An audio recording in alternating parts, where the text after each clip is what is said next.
Mr. President. Senator from Kentucky. The Flat Earth Society is chomping at the bit to bring back masks, even though the Cochrane analysis has looked at 78 randomized controlled studies and shown that masks didn't stop transmission, didn't stop hospitalization, and didn't lessen deaths. In other words, the masks on a population level had no influence over the spread of COVID. And yet the Flat Earth Society cannot listen and absorb these facts. They want the mask to come back. In addition, the Flat Earth Society also wants to mandate 3 COVID vaccines for kids, despite no evidence that COVID vaccines reduce transmission, hospitalization, or death for adolescents.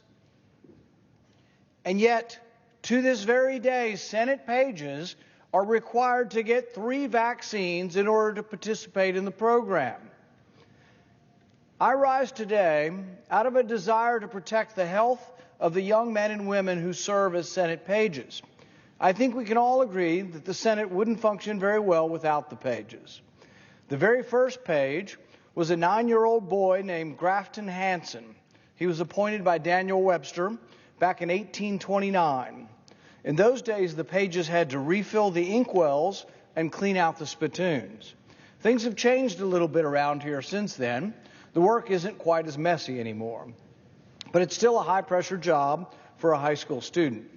From day one, our country's response to the pandemic made the comfortable more comfortable, while the working class had to keep on working. And now in the halls of Congress, a privileged class can choose whether to get vaccinated, while an underclass must abide by COVID dictates. Think about it. The antiquarians of the Senate are not required to be vaccinated, but the young, healthy people at 0 risk for death from COVID are being forced to be vaccinated 3 times. To become a Senate page, you must get a COVID-19 booster shot. But study after study demonstrates that for young and healthy people, the risks posed by the vaccine are greater than the risk from COVID. And let me be clear about that. This is for young, healthy adolescents. The facts are different. If you're elderly or infirm or have other risk factors, the risks of the disease outweigh the risks of the vaccine. But for young, healthy people, none of them will die from COVID. Almost all of them have either had a vaccine or had the disease or both, but we are mandating that they have 3 vaccines. Study after study shows that it makes no sense to mandate COVID vaccinations for teenagers who are healthy, and that such a mandate actually may be dangerous to adolescents. A study published last year in the Journal of American Medical Association Cardiology examined 23 million people ages 12 and up across Denmark, Finland, Norway, and Sweden. It found that after 2 doses of mRNA vaccine, the risk of myocarditis was higher within 28 days of vaccination. So they had a risk of developing a heart inflammation within 28 days of the vaccination compared with a group that was unvaccinated. And that the risk increased with each successive dose. So there's a risk, particularly for the ages between 16 and 24, of an inflammation of the heart, and it increases with each successive dose. So if you are going to mandate 3 vaccines on a group of kids who have 0 risk of dying, and the vaccine doesn't prevent transmission, protects no one, all you are doing is adding a risk to their health. And for goodness sakes, in a free country, couldn't we let them make their own medical decisions? This is exactly why European countries, including Germany, France, Finland, Sweden, Denmark, and Norway, restrict the use of mRNA vaccines for COVID. There are rules for young people. Yet the policy for the Senate pages blindly commands 3 vaccines for young, healthy people. A study published in December in the Journal of Medical Ethics found that per million third doses, booster doses of COVID vaccine, Up to 147 cases of myocarditis may be caused in males ages 18 to 29. Up to 80% of those diagnosed with vaccine-induced myocarditis or pericarditis continue to struggle with cardiac inflammation more than 3 months after receiving a second dose. And yet, remember, this is a group of people who have 0 deaths. 0 deaths. There are no deaths from young, healthy people from COVID, and we are mandating that they take 3 vaccines. We're supposed to be the leaders in this country. What science are we looking at? What science are we obeying? We are reacting in an emotional way. We are promoting hysteria and leading with the wrong example. Recently, Dr. Vinay Prasad and Dr. Benjamin Knudsen published a review in the European Journal of Clinical Investigation that examined 29 studies across 3 continents. 6 of the 29 studies showed that after 2 doses of mRNA vaccine, more than 1 in 10,000 males between the ages of 12 and 24 would experience myocarditis. Think about it. To be a page up here, you send a perfectly healthy young man or woman up here, and then you give them the risk of a serious heart inflammation over a disease that is evolving every 3 or 4 months, such that the vaccine's good for about 3 or 4 months till it's no longer good for a disease that was never deadly for children. Initially, the argument was, we got to stop the children from transmitting it to the old people. It doesn't work that way. The only thing even the proponents of the vaccine argue is that the individual vaccinated may have a reduction of hospitalization and death. But those statistics only hold for at-risk populations. The elderly, the immunocompromised, the ill. For young, healthy people, there is no health advantage to being vaccinated, and there's actually a health disadvantage the more vaccines you give them. It is actually medical malpractice to continue to mandate 3 vaccines, whether it's in the Senate or in a university. And unfortunately, the example that's being set here in the Senate is being followed in other universities around the country of mandating 3 vaccines. A study published recently in the Annals of Internal Medicine found that regardless of sex, among those ages 5 to 39, myocarditis or pericarditis occurred in 1 in every 50,000 after a first booster. With statistics like that, why would we think it's a good idea to insist on boosters for our young, healthy pages who are in their early teenage years? We're taking the rights of the individual, their parents, and their physicians to make a decision based on their risk factors and their individual parameters, and we are making a blanket rule that says they need to get vaccinated. And yet, study after study is showing that the risks of the vaccine exceed the risks of the disease for this particular age group. It is the height of malpractice to subject young people to the greater risk of vaccination simply to satisfy mandates designed to protect bureaucrats from accountability. Now, I'm told that the Democrats will object to this today. The Democrats will stand up and say, they know better than your parents. The Democrats will stand up and say, they know better than these kids' doctors, and that, by golly, you want to be on the Senate floor, you have to have 3 vaccines. Well, guess what? I've got 0. I'm standing right here. I've got 0 vaccines. I had COVID in the first month of the disease, and actually I likely would have gotten vaccinated, but I got the disease early on, and then all the evidence pointed towards immunity being gained from having the disease, so I didn't bother getting the vaccine. Members of my family got the vaccine. We recommended that my elderly in-laws get the vaccine. But the thing is we made that choice. And so here I sit without a vaccine, and I won't wear a mask because they don't work either. And yet then we're telling them, in a month, are we going to be putting them back in masks? The Democrats want everybody in masks. They want the hysteria to return. Why? Because they don't think any of us are smart enough to make our own decisions. They want to make the decision for us. The common man be damned. The working class be damned. Americans be damned. The Democrats are going to tell you to wear a mask, and the Democrats are going to tell you how many vaccines to get. Well, the vaccine goes out of style. The virus evolves away from the vaccine within a couple of months. How many mandates are there going to be? Why not 6 mandates? Why not 12? Why not mandate the newest booster that may have more effect than the last booster? Which one are we mandating? They just have to get 3 vaccines. But it goes against the science. And let's say you even grant the Democrats that there might be some scientists on the other side of it. Good. Let the individual make the decision. Whatever happened to the idea of individual choice? Whatever happened to the idea of choice with regard to your body and your medical decisions? The hypocrisy is astounding. Recently, Drs. Vinay Prasad and Tracy Beth Hogue and Ram Durasetti shed light on some of the science surrounding this, on some of the efforts to manufacture studies that artificially bolster the case for mandates. In a letter published this July in the New England Journal of Medicine, Dr. Prasad and his team question an Israeli study that the FDA and our government, Democrats, are trying to use to justify forcing people to take boosters. This study, they said, shows a 90% reduction in death if you take the COVID booster vaccine. And they kind of scratched their heads and they said, well, almost nobody's dying anymore because the virus has become less dangerous as it's evolved. More people have immunity, either natural or vaccine immunity. To have a 90% reduction in a death rate that is already very tiny just seemed a little bit unbelievable. So they looked at the data from this study, and what they found was that actually there was a 90% reduction in the booster category for all diseases.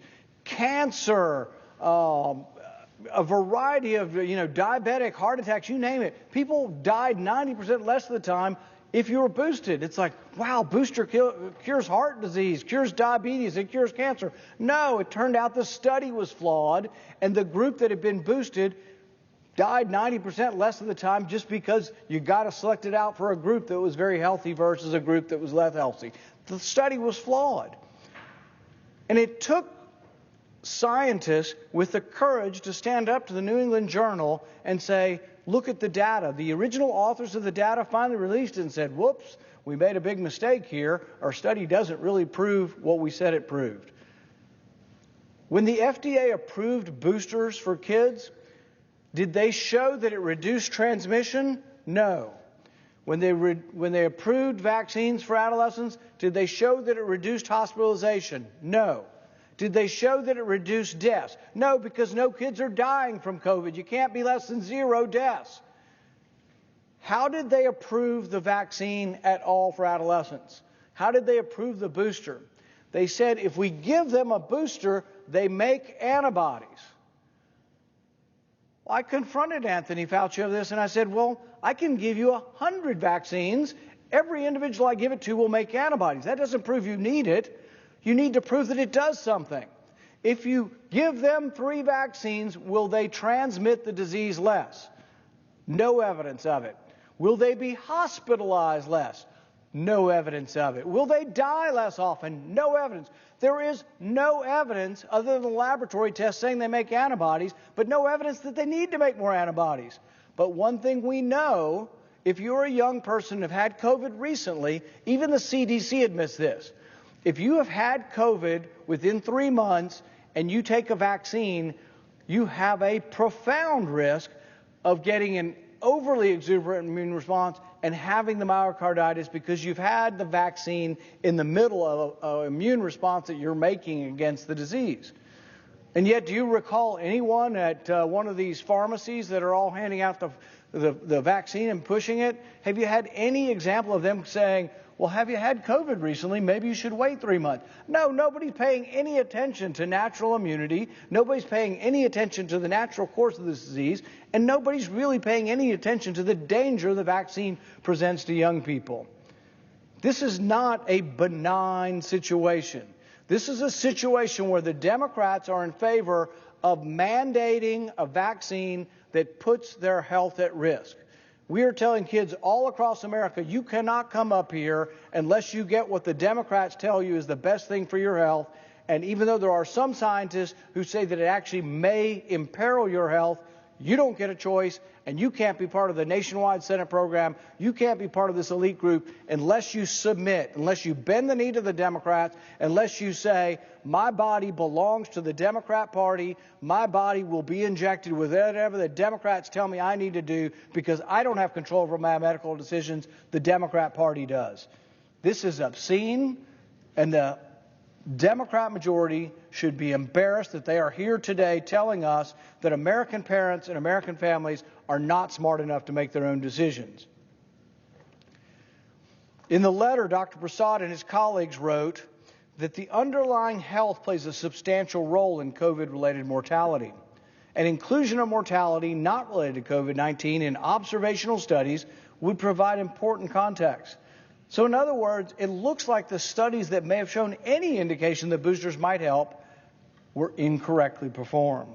But the vast majority of the studies have shown no effect on transmission, hospitalization, or death. They do not exist, and I would love for the Democrats, when they stand up and talk about forcing kids to do this, if they would present the studies for us that show why or show that the booster vaccine actually aids in reduction of transmission, hospitalization, or death of adolescents. Even from within the government, though, some have resisted the ever-expanding booster mandates. In 2021, the director and deputy director of the FDA's Office of Vaccine Research and Review, not someone who's opposed to vaccines, someone who's been involved with the development and promotion of vaccines his entire career, resigned. Two of these guys resigned, citing White House pressure to approve third doses for all adults, writing damning op-eds critical of the FDA's subsequent decision to do so. One of these op-eds ran in the Washington Post and was co-authored by Dr. Paul Offit. Once again, not an opponent of vaccines, not an opponent of the COVID vaccine, a professor of pediatrics and a director of Vaccine Education Center at Children's Hospital of Philadelphia, a longtime advocate of vaccines who's been involved in the mainstream pro-vaccine community, objected. As a member of the FDA's Vaccine Advisory Committee, Dr. Offit did not support widespread boosting. He and two former FDA officials wrote that healthy young persons with 2 mRNA vaccine doses is extremely unlikely to be hospitalized with COVID. So the case for risking any side effects, such as myocarditis, diminishes substantially. Dr. Offit even advised his own son not to get a booster because he was already well protected against severe disease. So here we have advocates of the vaccine, mainstream scientists who work in the vaccine community, who've been promoting vaccines for the health of the community. These are not people opposed to vaccines saying they would not give a booster to their child. They would not give a third COVID vaccine because the risks of the vaccine outweigh the risks of the disease. This really encapsulates the debate here. Your health care is about you. You're not a statistic. The Democrats somehow feel you are a cog in their wheel, and you're just supposed to do what everybody does and do as you say. But really, your health care decisions are based on your risks of getting COVID, your risks of dying, being hospitalized, or transmitting it. It's about you. That's why you make the decision. Instead, they want a blanket mandate. And by doing it to the pages here and forcing them to submit to this, what they are doing is setting a terrible example for the country. One editorial put it this way last year: if being boosted becomes a prerequisite for participation in normal life, the vaccine's diminishing efficacy means the booster campaign will never end. What does that mean? The virus is evolving. It's like the flu. It's changing every 3 or 4 months. The vaccine becomes outdated within 3 or 4 months. So if you're at risk, by all means, keep getting the updated vaccine. We're not even mandating the updated vaccine. We're mandating a booster, and often a booster that's a year or 2 old and has no effect at all on the vaccine, even for people who are susceptible to this. But we need to let the individual, kids and their parents, make this decision. Dr. Marty McCary is a professor at Johns Hopkins School of Medicine.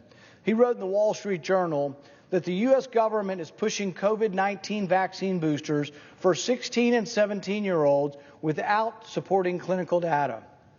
A large Israeli population study published in the New England Journal of Medicine found that the risk of COVID death in people under 30 with 2 vaccine shots was 0. So there is no science behind this. A large study of the entire country of Israel, which keeps great records on this, found that kids that had been vaccinated twice had 0 deaths. Germany showed the same thing. Not just a few, not a small number, 0 deaths among kids age 5 to 17. There is no scientific rationale for mandating 3 COVID vaccines for healthy kids. Even the World Health Organization chief scientist, Dr. Suma Swaminathan, said last year that there's no evidence right now that suggests healthy children and adolescents need booster shots. Even the WHO, one of the most pro-vaccine mandate groups you can find in the world, has said they don't recommend booster shots. Dr. Martin Kulldorff of Harvard Medical School says that mandating people who have already had COVID still get vaccinated makes 0 sense. 0 sense from a scientific point of view, and it makes 0 sense from a public health point of view. A study in The Lancet supported this view, stating that the current evidence does not appear to show a need for boosting in the general population, in which efficacy against severe disease remains high. What does that mean? Why do they have efficacy? Why can they fight it? Because they're young and healthy, and the disease seems to have a predilection for the elderly. They're young and healthy, but they've already had COVID. They have immunity, and many of them have all been vaccinated. But we aren't demanding even just basic vaccination. We're demanding 3 vaccines. And what we know is that with each individual vaccine, their risk for a heart inflammation goes up. It's less if they have 1. It's less if they have 2. It's even more, though, if you get to a 3rd. When we consider the rules for the pages, we ought to ask, will these policies be expected to continue indefinitely? COVID's with us forever. COVID is now the new flu. Fortunately, it's become less deadly over time. It was quite deadly in 2020, and each successive evolution of the virus has made it less deadly. The death rate is dramatically reduced. Even at its peak, the death rate was about 0.3%, about 3 times greater than the seasonal flu. Still meant 1 million Americans died either from COVID or with COVID, but it's now lessened in severity. Are they going to continue to tell us how to make our health care decisions forever? Are Democrats so insistent that they know better than everyone else that we will be beholden to bending the knee and asking their permission to live? Are we going to ask permission whether or not they will come to us and say, to participate in life, you have to be vaccinated 3 times? There is no science to back this up. When it comes to vaccines, although they can benefit the vaccinated person if that person is in a risk category, in Denmark, vaccines were not shown to have any impact on household viral transmission or secondary attack rate. Even the proponents of the mandates will admit, if forced to admit, the vaccines don't stop transmission. The only thing they can hang their hat on is there's reduced hospitalization, but that only exists if you're in a category of increased risk. Over a certain age, over a certain weight, have some diseases, immunocompromised. There is some evidence of reduced hospitalization if you have immunity. But actually it's less so with each subsequent one, and really hasn't fully accounted for the natural immunity that people get from having the disease, which still needs to be studied. Multiple scientific studies have shown, though, that there's a heightened risk of myocarditis, heart inflammation, for children and teenagers after taking mRNA COVID vaccine. That's why multiple countries began restricting it for certain age groups. Germany, France, Denmark, Finland, and Sweden all restricted Moderna's vaccine for young people. Norway, South America, and the UK all chose to recommend only 1 dose of Pfizer due to the risk of cardiovascular side effects for booster in kids.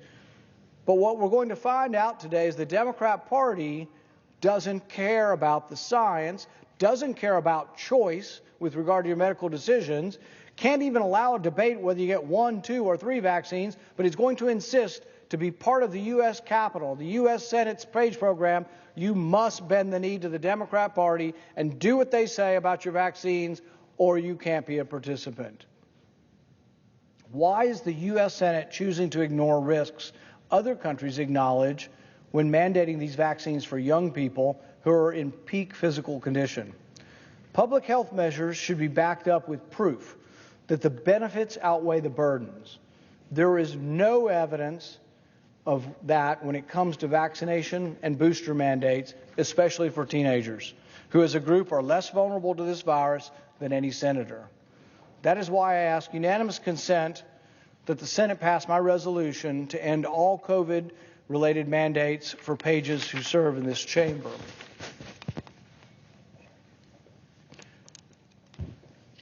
As if in legislative session, I ask unanimous consent that the Senate proceed to Senate Resolution 332, which is at the desk. Further, that the resolution be agreed to, the preamble be agreed to, and that the motions to reconsider be considered made and laid upon the table. Is there objection? Mr. President. The Senator from Maryland. Reserving the right to object. Mr. President, I have made